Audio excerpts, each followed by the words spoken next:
बिहार में अब तक की सबसे बड़ी चोरी होने वाली 2025 10 मार्च को सुबह 10:28 पे होती है।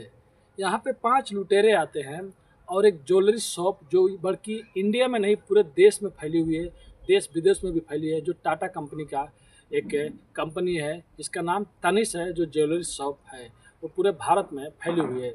वहाँ पे 10 मार्च की सुबह 10 बजे 5 लुटेरे आते हैं और ज्वेलरी शॉप के अंदर दाखिल हो जाते हैं। और कमाल की बात यह है कि 2 लुटेरे उसमें से नकाबपोश होते हैं और 3 बिना नकाबपोश के होते हैं। और अंदर घुसने के बाद बंदूक की नोक पे लगभग 25 करोड़ हीरे और सोने की चोरी करते हैं और वहाँ से वो लोग फरार हो जाते हैं। और वहाँ की एक जो महिला होती हैं वो पुलिस वालों को बार बार कॉल करती है 112 नंबर पे, तो कोई फ़ोन ही नहीं उठाता। लगभग 8 से 10 बार कॉल कर देती है और इधर 9 मिनट में पूरे ज्वेलरी शॉप ही लूट जाती है। तो चलिए पूरी कहानी को बताते हैं हम, आखिर कैसे चोर वहाँ पे आते हैं और 9 मिनट में कैसे पूरे ज्वेलरी शॉप को साफ कर देते हैं और इधर पुलिस को भनक भी नहीं लगती है। तो नमस्ते, आदाब, सत श्री अकाल। आज की जो सच्ची घटना बताने जा रहा हूँ ये करीब आज से 1 हफ्ते पहले की बात है। आरा में एक ज्वेलरी शॉप है जिसका नाम तनिष्क है, जो देश और विदेश में भी फैला हुआ है। और इस तनिष्क ज्वेलरी शॉप का एक रूल है, इसके अंदर कोई भी आएगा तो 4 आदमी 5 आदमी एक साथ नहीं आ सकते हैं, इसका ये रूल है। और जो भी आदमी इसके अंदर दाखिल होगा वो कोई भी आदमी नकाबपोश नहीं रहेगा, यानी कि बुर्के में नहीं रहेगा, उसका चेहरा साफ साफ दिखना चाहिए। और जब तक अंदर जितने भी लोग बैठे हैं वो लोग सामान नहीं ले लेते हैं तब तक कोई भी नया ग्राहक उसके अंदर नहीं जा सकता है। सुबह 9:30 बजे के टाइम इस ज्वेलरी शॉप में लगभग 25 स्टाफ काम करते हैं, जिसमें महिलाएं भी हैं और आदमी भी हैं। सुबह सुबह के टाइम हो रहता है, 3 लड़के दाखिल होते हैं इस ज्वेलरी शॉप में। 3 लड़के दाखिल होते हैं जो गाइडलाइंस को पूरा फॉलो करते हैं, जो नकाबपोश नहीं रहते हैं।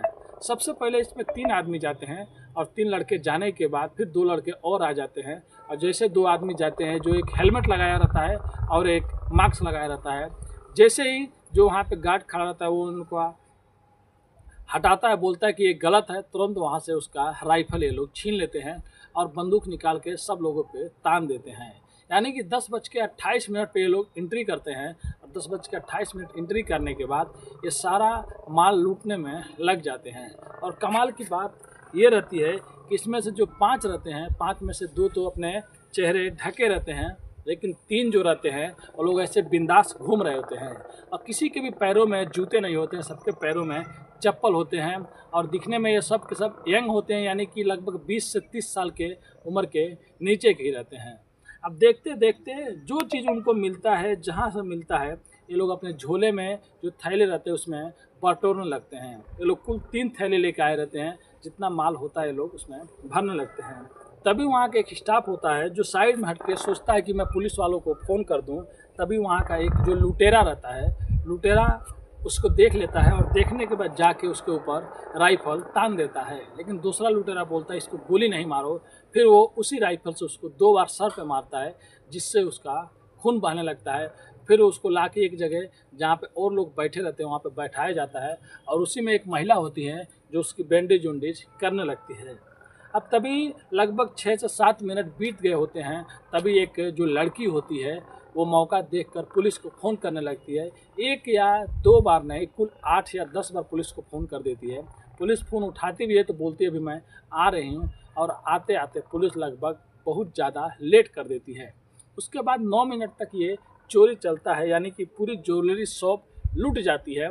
और लूटने के बाद जब लोग बाहर निकलने लगते हैं, सब लोगों को एक कोने में बैठा देते हैं और बैठाने के बाद वो लोग बोलते हैं अगर कोई भी चालाकी करने की कोशिश की या किसी को बुलाने की कोशिश की तो उसे गोली मार देंगे, हमारे आदमी बाहर भी खड़े हैं।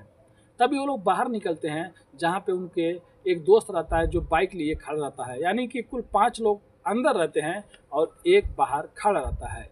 अब जैसे ये लोग बाहर निकलते हैं, तुरंत एक बाइक पे 2 लोग सवार होते हैं, यानी कि कुल 3 बाइक होता है और 6 लोग फरार हो जाते हैं। फरार होने के बाद लगभग 1 मिनट बीतता है, तभी तुरंत जो ज्वेलरी शॉप के अंदर जो जितने भी स्टाफ होते हैं वो लोग बाहर निकलते हैं और शोर शराबा करने लगते हैं। तभी वहाँ पे पुलिस पहुँच जाती है और सीसीटीवी कैमरे में ये सारा वाक़या, सारा इन लोग का लूट किया हुआ जो भी मतलब रहता है, सब चीज़ वीडियो में कैद हो गया रहता है। अब पुलिस देखते ही आरा डिस्ट्रिक्ट की जो वहाँ की पुलिस होती है तुरंत पूरा अलर्ट हो जाती है और हर चप्पे चप्पे को ये लोग सील कर देते हैं और जो जो एरिया रहता है उसको नाकाबंदी कर देते हैं कि जितने भी लुटेरे हैं यहाँ से निकले हैं वो बाइक से हैं, उनको पकड़ा जाए, चाहे जैसे भी इन लोगों को पकड़ा जाए।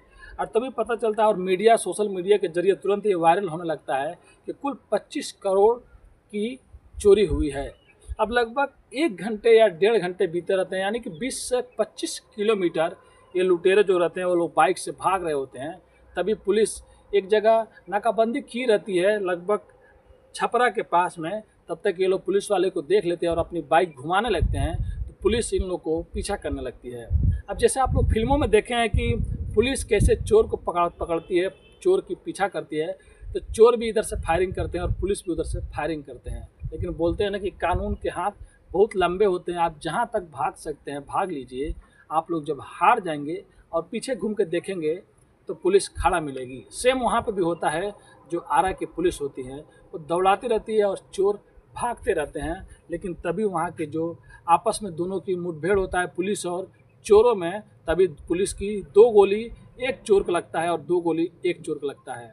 दोनों चोर वहीं पे गिर जाते हैं और गिरने के बाद पुलिस जब मौके पे पहुंचती है तो 2 थैला वहाँ से बरामद हो जाता है, जिसमें सोना, चांदी, हीरे जवाहरात जो भी वहाँ पे इसमें रखे रहते हैं, तुरंत उनको लाया जाता है और हॉस्पिटल में भर्ती कराया जाता है।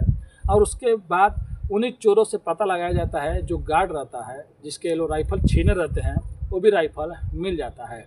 और उसके बाद जो वहाँ के एसपी आते हैं और एसपी आने के बाद वो एक बार प्रेस कॉन्फ्रेंस करते हैं। जो एसपी वहाँ के हैं उनका नाम राज है, और प्रेस कॉन्फ्रेंस करने के बाद वो बताते हैं कि बहुत जल्द हम लोग उन चोरों को पकड़ लेंगे और हम लोग जितना माल वो लोग लूट के लेके गए थे, हम लोग कुछ ही घंटे में इतना माल वापस ले लिया और उन चोरों को पकड़ लिया, और जो भी चीज़ है जल्द से जल्द हम उनको भी पकड़ लेंगे।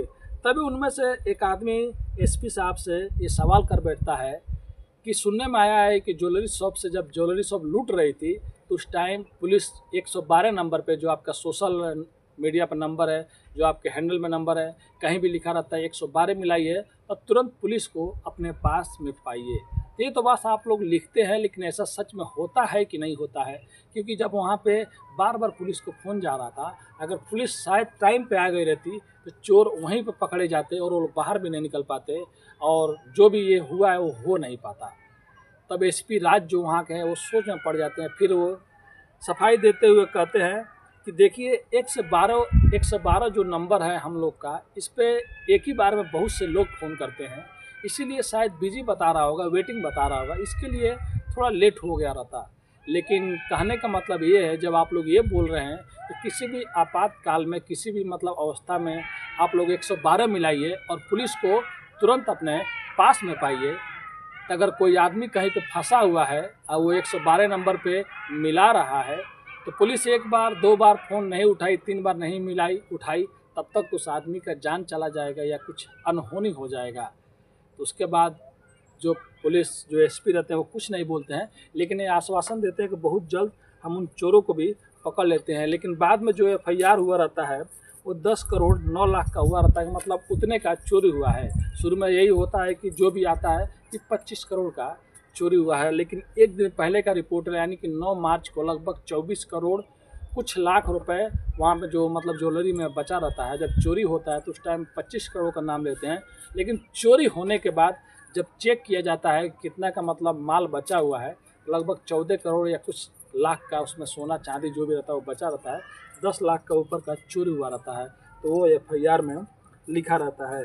फिर ये भी लिखा रहता है उसमें लगभग 30,000 रुपये कैश भी रहता है। जो चोर रहते हैं वो लोग 30,000 कैश भी लेके चले गए रहते हैं। तो जो वहाँ के एसपी है वो आश्वासन देते हैं आरा के कि बहुत जल्द हम उन चोरों को पकड़ लेंगे, और हर जगह अभी भी नाकाबंदी है और हर जगह उन लोगों को पकड़ने की कोशिश की जा रही है, क्योंकि जो 2 लुटेरे पकड़े गए हैं उनके बताने पे और उनके जो भी सच्चाई बाहर आती है तो बहुत जल्द वो भी हमारे गिरफ्त होंगे। लेकिन यहाँ सोचने की बात यह है कि बोलते हैं कि 112 मिलाइए तुरंत पुलिस को पास में चाहे पाइए, तो ये तो यहाँ पे हुआ ही नहीं, क्योंकि यहाँ पे पहले हो गया था तो शायद यहाँ पे चोर पकड़े जाते हैं।